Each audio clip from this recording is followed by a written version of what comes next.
yourself in someone else's shoes for a moment, that of an illegal immigrant caught in the United States. What happens to you now? While immigration officials play by the rules in many cases, some say sometimes they play by no rules at all. Here's RT's Cedric Moon with part one of this story. Have you ever wondered why a place like this exists at all? How it can spur so much talk? Illegal immigrants. And what? So what, they're going to start shooting illegal aliens? When you enter this country illegally, is being done if there is a problem. This is ground zero for Operation Gatekeeper. That wall behind us is the wall that was built in 1994, October of 1994. When they built a wall to not allow people to cross from Mexico to the United States like they used to cross. Go ahead. Williams with a tour. One moment there. This is the Otay detention facility.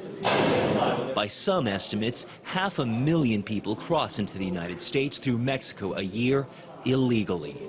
And when some are caught, they come to a place like this one. It's the best facility in the nation. Before they're kicked out of the U.S. If they're a citizen of Mexico, they're going to go on a bus to the border, or if they're from, say, Europe, we're going to get them a plane ticket, and they're going to go back home.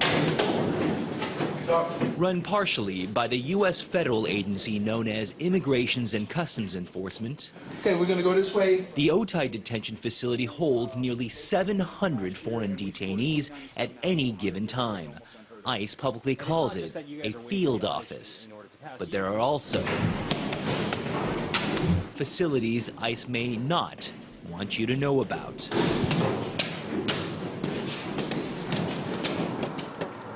They're like every other building.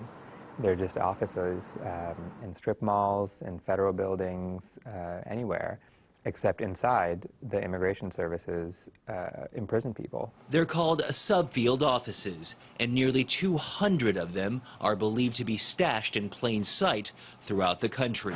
Here, there, everywhere. I didn't actually even know what it was for the first few months that I worked here. It's a set of holding facilities, basically prison tanks, to hold people, immigration detainees in there. Even though it's meant only to hold people for about 12 hours, in fact, the government was keeping people there for weeks and sometimes even for months at a time. And as a result, people were going without showers, without brushing their teeth, with no access to talk to their lawyers, without being able to talk to their families, for weeks and sometimes months at a time, stuck in limbo.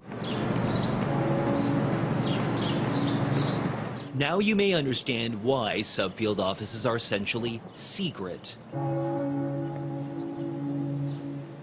Consider, too, how detainees even get there. One day out in the streets, the next day, The people essentially disappear. gone.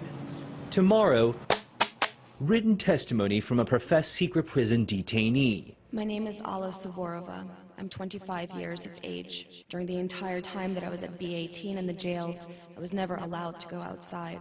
And a surprise meeting for us. Hi. How's it going? My name is Cedric Moon. I'm a reporter with a network called RT. I'm happy for you guys to upstairs. With their alleged captors. In the meantime, to be continued. Well, joining me now from the newsroom to tell us more is Cedric Moon himself. Cedric, if these so-called subfield offices are a secret, how do we even know they exist? Well, there's plenty of evidence that shows that they may exist. For example, there's evidence, there are plenty of articles that were written by different writers all throughout the country. We're talking about small towns, big towns, it doesn't matter.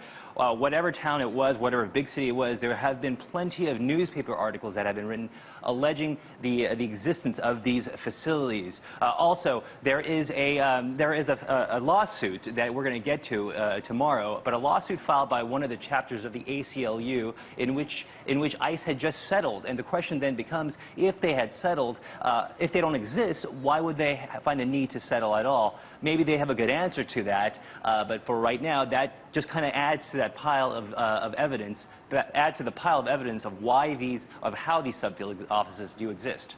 And you were talking about the subfield offices, and they are there. Have we actually tried contacting Immigration and Customs Enforcement, you know, to hear their side of the story? Absolutely, we did try. Now, I have to give you a little bit of a backstory here. We did try going down to this subfield office called B18 when we were out in Los Angeles, but I have to admit that we went down there unannounced. And the reason why we did that is because of the fact that B18 at least the officials at B18 had been somewhat evasive of questions, evasive of media before. So we didn't know exactly what to expect. So we went down there with a camera, and needless to say, they weren't very, very happy to see us. And when we did call, when I did get a phone number for the main media relations person for ICE and called them, they knew we were down there and they weren't very happy. And what they had said to us was that if you had called, we might have given you access to the facility. But then the question becomes, how much access to the facility would they have given us? And secondly, how much would they have shown us? How many questions would they have answered? Like I said, they had been evasive in the past before about questions directed towards them.